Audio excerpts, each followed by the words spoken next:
ان سے کہیں کہ معاف کر دیں، پر مظلوم عورت کے رشتہ دار معاف کرنے کے لیے تیار نہیں۔ جب دیکھا معاف کرنے کے لیے تیار نہیں، حضرت انس نے کہا اللہ کے نبی اگر وہ معاف نہیں کرنا چاہتے ہیں اتنی درخواست کیجئے کہ میں دانتوں کی دیت ادا کر دوں گا، دیت لے کر چھوڑ دے میری بہن۔ دیت کیا ہے؟ ایک دانت کی دیت 5 اونٹ ہے اسلام میں۔ کوئی ناحق کسی کا ایک دانت توڑے تو 5 اونٹ اسے دینے پڑیں گے، تو کہا کہ میں دیت دے دوں گا، کہیں دیت لے لے اور معاف کر دے۔ پر مظلوم عورت کے رشتہ دار معاف کر دیت لینے کے لیے بھی تیار نہیں، وہ مصر تھے قصاص پر، وہ مصر تھے قصاص پر۔ نبی کریم صلی اللہ علیہ وسلم نے کہا کتاب اللہ القصاص یا انس، اے انس اب قصاص کے سوا کوئی راستہ نہیں، اب تمہاری بہن کا دانت تو ٹوٹنا ہی ہے۔ حضرت انس نے کہا یا رسول اللہ اتکسر ثنیۃ الربیع، اے اللہ کے نبی کیا میری بہن ربیہ کا دانت توڑا جائے گا آج؟ نبی نے پھر کہا کتاب اللہ القصاص یا انس، کہا کہ انس اللہ کی کتاب کا حکم ہے قصاص کا۔ سورہ مائدہ پڑھی، اللہ نے کہا وَكَتَبْنَا عَلَيْهِمْ فِيهَا أَنَّ النَّفْسَ بِالنَّفْسِ وَالْعَيْنَ بِالْعَيْنِ وَالْأَنْفَ بِالْأَنْفِ وَالْأُذُنَ بِالْأُذُنِ وَالسِّنَّ بِالسِّنِّ وَالْجُرُوحَ قِصَاص۔ توریت میں ہم نے یہ بات لکھ دی تھی کہ اگر کوئی ناحق کسی کا قتل کرے بدلے میں اس کا قتل کیا جائے، کوئی ناحق کسی کی آنکھ پھوڑے بدلے میں اس کی آنکھ پھوڑی جائے، کوئی ناحق کسی کا کان کاٹے بدلے میں اس کا کان کاٹا جائے، کوئی ناحق کسی کا دان توڑے بدلے میں اس کا دان توڑا جائے، کوئی ناحق کسی کو زخمی کرے بدلے میں اسے زخمی کیا جائے۔ کہا کتاب اللہ القصاص یا انس، کہا کہ انس اللہ کی کتاب کا حکم ہے کہ بدلہ لو، قصاص لو۔ حضرت انس جو اپنی بہن ربیہ کی محبت کے جذبات سے سرشار تھے، انہوں نے یہ سن کے کہا لا والذی بعثک بالحق لا تکسر ثنیۃ الربیع، کہا کہ نہیں اللہ کے نبی نہیں، قسم اس ذات کی جس نے آپ کو پیغام حق کے ساتھ بھیجا ہے، آج میری بہن ربیہ کا دانت نہیں توڑا جائے گا۔ نافرمانی نہیں کر رہے تھے، نافرمانی نہیں کر رہے تھے، بہن کی محبت کے جذبات سے مغلوب ہو گئے تھے، جذبات بول رہے تھے، ایک بھائی کی تڑپ بول رہی تھی، ایک بھائی کی محبت بول رہی تھی، ایک بھائی کا پیار بول رہا تھا، ایک بھائی کا درد بول رہا تھا اپنی بہن کے حق میں۔ کہا نہیں اللہ کے نبی میری بہن ربیہ کا دانت نہیں توڑا جائے گا، قسم میں اس ذات کی جس نے آپ کو پیغام حق کے ساتھ بھیجا۔ ادھر انہوں نے قسم کھائی، ادھر مظلوم عورت کے رشتہ داروں نے کہا اے اللہ کے نبی ہم نے انہیں معاف کر ڈالا، ہم نے انہیں معاف کر ڈالا۔ ارے جو لوگ تھوڑی دیر پہلے نبی کی درخواست پہ معاف کرنے کے لیے تیار نہیں، تھوڑی دیر پہلے نبی کی درخواست پہ دیت لے کے چھوڑنے کے لیے تیار نہیں، اس بندے نے جیسے ہی آسمان والے رب کی قسم کھائی اور قسم کھا کے کہا آج میری بہن کا دانت نہیں ٹوٹے گا، نبی نے فوراً انہوں نے کہا کہ اللہ کے نبی ہم نے معاف کر ڈالا۔ اس وقت نبی نے کہا ان من عباد اللہ من لو اقسم علی اللہ لا برہ، اس زمین پر اللہ کے کچھ بندے ایسے ہوتے ہیں جو اتنے قیمتی ہوتے ہیں، اللہ کے پاس ان کا مقام اتنا بلند ہوتا ہے، اگر کسی معاملے میں وہ اللہ کے نام کی قسم کھا لے، اللہ ساتویں آسمان سے ان کی قسم کی لاج رکھ کر معاملے کو ویسے ہی کر دکھاتا ہے جیسے وہ قسم کھاتے ہیں۔ اللہ اکبر۔ صحابہ میں ایک اور صحابی تھے، ان کی بھی یہی کرامت تھی، برا بن مالک رضی اللہ عنہ۔ حضرت برا بن مالک رضی اللہ عنہ صاحب کرامات صاحب، اور یہی کرامت تھی کہ وہ بھی اگر قسم کھا لیتے کسی بات کی، کسی معاملے میں، معاملہ ویسا ہو کے رہتا جیسا انہوں نے قسم کھائی۔ آپ جانتے ہیں عہد خلافت راشدہ میں جو جنگیں ہوئی، جنگوں میں ہوتا یہ کسی معرکے میں ایسا ہوا، مسلمان شکست سے قریب ہو رہے ہوتے، ہار رہے ہوتے، مشرکین غالب آ رہے ہوتے، مشرکین جیت رہے ہوتے، صحابہ فوراً برا بن مالک سے کہتے برا قسم کھاؤ کہ آج ہم جیت کر رہیں گے۔ حضرت برا فوراً قسم کھاتے، کہتے کہ وَرَبِّ الْكَعْبَةِ، کعبے کے رب کی قسم آج ہم جیت کر رہیں گے۔ ان کے قسم کھانے کی دیر ہوتی وہاں سے لڑائی کا نقشہ بدل جاتا. مسلمان جو شکست سے قریب ہو چکے ہوتے پھر سے غالب آ جاتے, فتح یاب ہوتے, اور مشرکین جو غالب آ چکے ہوتے پھر سے مغلوب ہو جاتے. سمجھتے ہیں یہ قیمت ہے ایک بندے کی, یہ قیمت ہے ایک بندے کی. کون؟ جو سچا بندہ ہو, رب کا سچا بندہ ہو, جس کی بندگی سچی ہو, جس کی اطاعت سچی ہو, جس کی فرما برداری سچی ہو, جس کی نمازیں سچی ہو, جس کا قیام سچا ہو, جس کے سجدے سچے ہو, جس کی تلاوت سچی ہو, جس کا ذکر سچا ہو, جس کا ظاہر سچا ہو, جس کا باطن سچا ہو, جو ظاہر و باطن میں یکسانیت رکھتا ہو, ایسے ایک بندے کی یہ قیمت اللہ کے پاس ہوتی ہے. حضرات, آج میرا اور آپ کا مسئلہ یہ, معاف کیجئے گا, ہم بہت کمزور ہیں بندگی میں, عبادت میں بہت کمزور ہیں ہم. کہنے والا خود کو شامل کر کے بول رہا ہے, عبادت کے معاملے میں ہم بہت کمزور ہیں, ہم بہت کمزور بندے ہیں. اور اس تعبیر پہ مجھے معاف کیجئے گا, ہماری بندگی جھوٹی ہے, ہماری بندگی جھوٹی ہے, ہم اللہ کے جھوٹے بندے ہیں. کیوں جھوٹی ہے؟ ایک وقت نیند آتی ہے, ایک نیند کے لیے ہم نماز کو قربان کر دیتے ہیں, جھوٹے بندے ہیں. 2 کوڑیوں کا فائدہ ہونے والا ہے, 2 کوڑیوں کے فائدے کے لیے اپنی سچائی کو بیچ دیتے ہیں. دل کی چھوٹی چھوٹی ارمانوں کے لیے شریعت کو قربان کر دیتے ہیں ہم. اپنے چھوٹے سے آرام کے لیے شریعت کی تعلیمات کو پس پشت ڈال دیتے ہیں ہم. عبادتیں ہم پہ کتنی دشوار ہیں, پیسہ کتنا عزیز ہے, دولت کتنی پیاری ہے, سچائی کتنی شاق گزرتی, امانت داری سے کتنے دور ہے, انصاف کتنا مشکل ہے, اور ظلم سے ہم کتنے قریب ہیں. ہماری دینداری کی صورتحال کیا ہے؟ اقبال نے مسلم سماج کا نقشہ کھینچتے ہوئے کہا تھا شکوہ جواب شکوہ میں, جا کے ہوتے ہیں مساجد میں سفارات و غریب, جا کے ہوتے ہیں مساجد میں سفارات و غریب, زحمت روزہ جو کرتے ہیں گوارا تو غریب.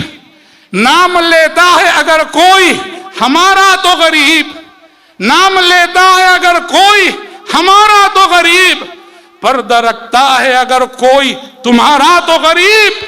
عمرا نشے دولت میں ہے غافل ہم سے, عمرا نشے دولت میں ہے غافل ہم سے, زندہ ہے ملت بیضا غربا کے دم سے.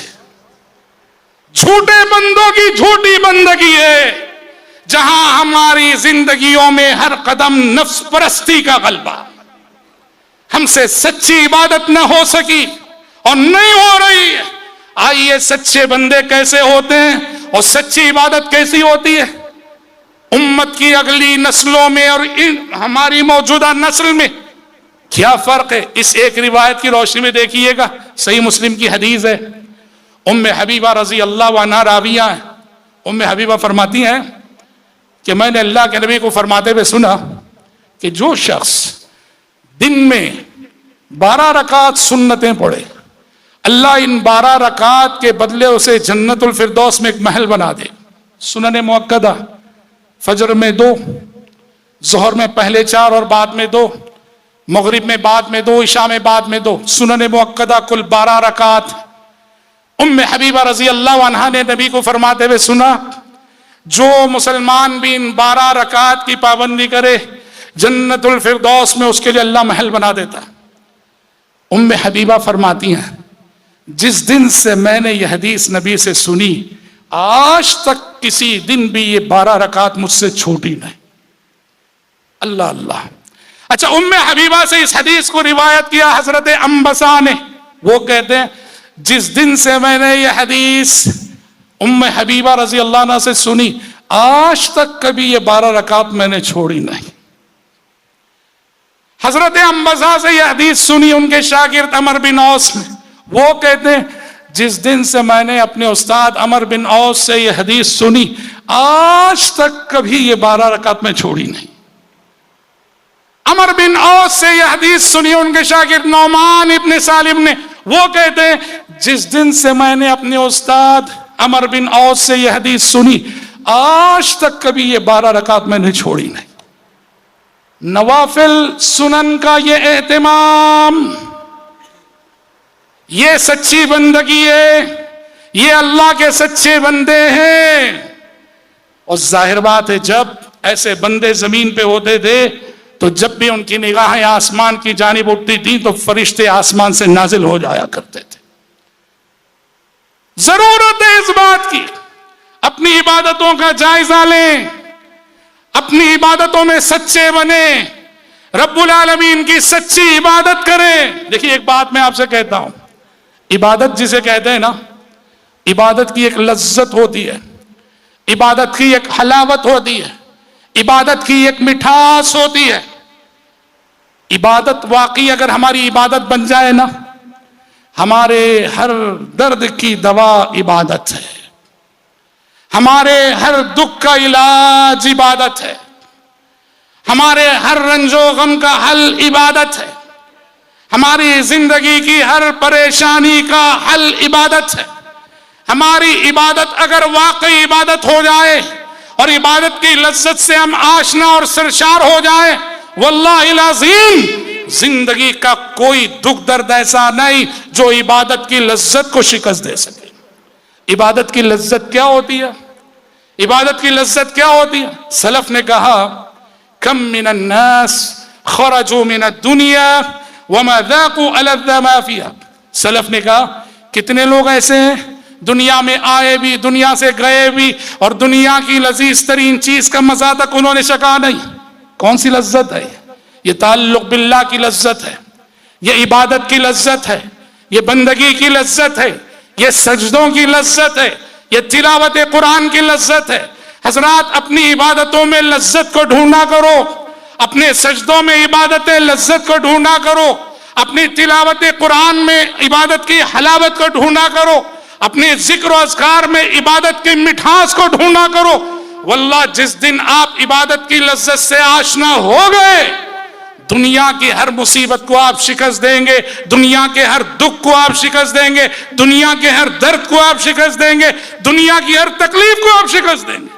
وہ واقعہ ہم سنتے ہیں، بار بار سنتے ہیں، بخاری شریف کی روایت کے حوالے سے. عباد ابن بشر رضی اللہ عنہ تہجد پڑھ رہے تھے، دشمن نے تیر چلایا، تیر آ کے پیر میں پیوست ہو گیا، نماز جاری رہی. دشمن نے دوسرا تیر چلایا، تیر آ کے پیر میں پیوست ہو گیا، نماز جاری رہی. دشمن نے تیسرا تیر چلایا، تیر آ کے پیر میں پیوست ہو گیا، نماز جاری رہی. آپ تصور کیجئے تیر کی چبھن، آپ اگر چھری لے کے یہاں مار لیں، چھری لے کے مار لیں، یہ چبھن بھی ہلکی ہے. تیر جس رفتار سے آ کے چبھتا ہے، گھستا ہے. تین تیر پیوست ہوئے، اور جب ان کے ساتھی کو انہوں نے جگایا اور ساتھی نے دیکھا کہ ساری زمین لہو لہان ہے، عباد ابن بشر سے کہا میرے بھائی پہلا تیر جب لگا کیوں نہیں جگایا؟ کیا کہا انہوں نے؟ کہا میں نماز میں ایک سورت پڑھ رہا تھا، اتنی لذت مل رہی تھی، میں اس سورت کو ختم کرنے سے پہلے نماز کو ختم کرنا مناسب نہیں سمجھا. حضرات واللہ العظیم ہم ان مقامات سے بہت دور ہیں، بہت دور ہیں.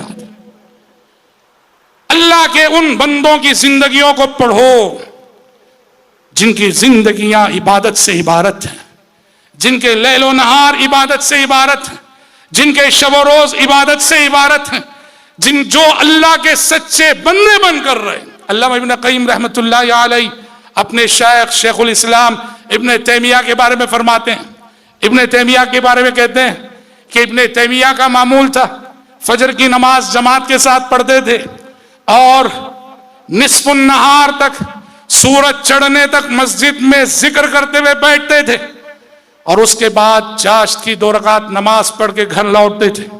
ابن قیم کہتے ہیں میں نے ابن تیمیہ کو بارہا فرماتے ہوئے سنا ہے کہ یہ جو فجر بعد سے ذکر کرتے ہوئے نصف النہار تک بیٹھنا، یہ میرا ناشتہ ہے.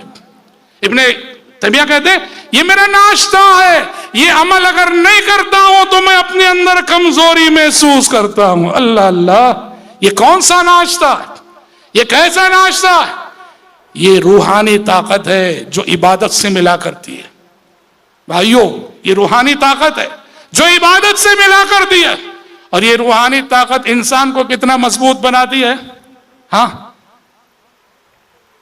شیخ بن باز رحمت اللہ علیہ، سعودی عرب کے مفتی، عالم اسلام کے مفتی، اور اس دور کی ایک ایسی غیر معمولی شخصیت جن کے لیے اللہ نے پوری امت میں مقبولیت کا شرف عطا کیا تھا۔ بن باز کی زندگی پڑھنے سے تعلق رکھتی ہے، ہم سب کو پڑھنا چاہیے۔ 90 سال کا بڑھاپا، 90 سال کے بڑھاپے میں کینسر جیسا مرض اور کینسر جیسی بیماری، آپ سب جانتے ہیں، اللہ بچائے، اللہ محفوظ رکھے کہ کینسر کا مریض آخری سٹیج میں، آخری مراحل میں کتنا تڑپتا ہے۔ وفات سے ایک ہفتہ پہلے سے، وفات سے 10 دن پہلے سے ایک کینسر کا مریض کیسا تڑپتا ہے، درد کی کسک اسے کیسے تڑپاتی ہے، یہ ہم میں سے بہت سو نے دیکھا ہوگا۔ 90 سال کا بڑھاپا بن باز کو، اور اس میں کینسر جیسے مرض کی اذیت اور تکلیف، لیکن اللہ اکبر، قربان جائیے، اس حالت میں بھی ان کی زندگی کے آخری ایام کے بارے میں جو لکھا گیا ہے، آخری مرحلے میں ہسپتال لے جایا گیا، ایک نرس تھی وہاں، پتا چلا کہ وہ کرسچن ہے، تو دعوت دینے لگے، اس کو کہنے لگے کہ شرک سے توبہ کرو، اسلام لاؤ، توحید کی دعوت دینے لگے۔ اور آخری رات، جس رات 3 بجے روح قبض ہوئی، جس رات ان کا انتقال ہوا، ان کا معمول تھا عشاء بعد ان کی مجلس افتاء جمتی تھی، جہاں لوگ بیٹھ کر ان سے سوالات کرتے تھے، جوابات دیتے تھے۔ زندگی کی آخری رات بھی حسب معمول وہ بیٹھتے ہیں، لوگوں کے سوالات کے جوابات دیتے ہیں۔ آخری مسئلہ ان سے طلاق سے متعلق پوچھا گیا اور انہوں نے جواب دیا۔ 90 سال کا بڑھاپا اور کینسر کا آخری سٹیج اور بالکل آخری سانسیں، اور اس میں بھی زندگی کی یہ معمولات جاری ہیں۔ یہ کیسے ممکن ہو سکا؟ یہی ہے روحانی طاقت، اور یہ روحانی طاقت کہاں سے حاصل ہوتی ہے؟ رب العالمین سے بندے کا جو تعلق ہوتا ہے، جو رشتہ ہوتا ہے، عبادت کی جو طاقت ہوتی ہے، عبادت سے یہ وٹامن حاصل ہوتا ہے۔ دنیا کے کسی ٹیبلٹ سے یہ وٹامن نہیں ملے گا، یہ وٹامن صرف اور صرف عبادت سے ملے گا، عبادت سے ملے گا۔ بڑے سے بڑا ڈاکٹر بھی اس مرحلے میں کینسر پیشنٹ کو کچھ راحت فراہم نہیں کر سکتا، مگر عبادت راحت فراہم کرتی ہے۔ یہ عبادت کا وٹامن ہے، یاد رکھنا۔ جماعت اہل حدیث کے ایک بہت بڑے عالم گزرے ہیں، جماعت اہل حدیث کے ایک بہت بڑے عالم، ممبئی کے رہنے والے تھے، مولانا عبدالصمد شرف الدین رحمت اللہ علیہ۔ عجمی ان کو کم جانتے ہیں، اہل عرب زیادہ جانتے ہیں، اس لیے کہ ان کی حدیث کے سلسلے میں بڑی خدمات ہیں۔ مولانا عبدالصمد شرف الدین کے جذبے عبادت اور شوق عبادت کی بہت ساری شہادتیں ان کو جاننے والوں نے دی۔ کہا جاتا ہے 2 رکعت سنت پڑھتے تھے، 40 منٹ پونا گھنٹہ معمول ان کا، 2 رکعت سنت کے لیے 40 منٹ پونا گھنٹہ۔ وہ کہا کرتے تھے، ان کا ایک جملہ لوگ نقل کرتے ہیں، مولانا عبدالصمد شرف الدین رحمت اللہ علیہ کہا کرتے تھے کہ میری ایک ارمان ہے، اور میری ایک آرزو ہے، اور میری ایک خواہش ہے، اور وہ یہ ہے کہ کل حشر کی عدالت جب قائم ہوگی، کل حشر کی عدالت جب قائم ہوگی، میں چاہتا ہوں کہ رب العالمین سے ایک درخواست کروں، ایک التجا کروں۔ کہا کیا درخواست؟ میں حشر کی عدالت میں رب العالمین سے یہ التجا کرنے کی خواہش رکھتا ہوں کہ پروردگارا، دنیا میں 1000 سجدے ہم نے تیرے لیے کیے، پر تیرے اور میرے درمیان غیب کے پردے حائل تھے۔ اے اللہ، آج جب غیب کے سارے پردے ہٹ چکے ہیں، عالم شہود میں ایک سجدے کی اجازت دے دی جائے۔ اللہ اکبر۔ یوم یکشف عن ساق وَيُدْعَوْنَ إِلَى السُّجُودِ فَلَا يَسْتَطِيعُونَ۔ حشر کے میدان میں، حشر کی عدالت میں ایک سجدہ ہوگا جو اہل ایمان کو نصیب ہوگا۔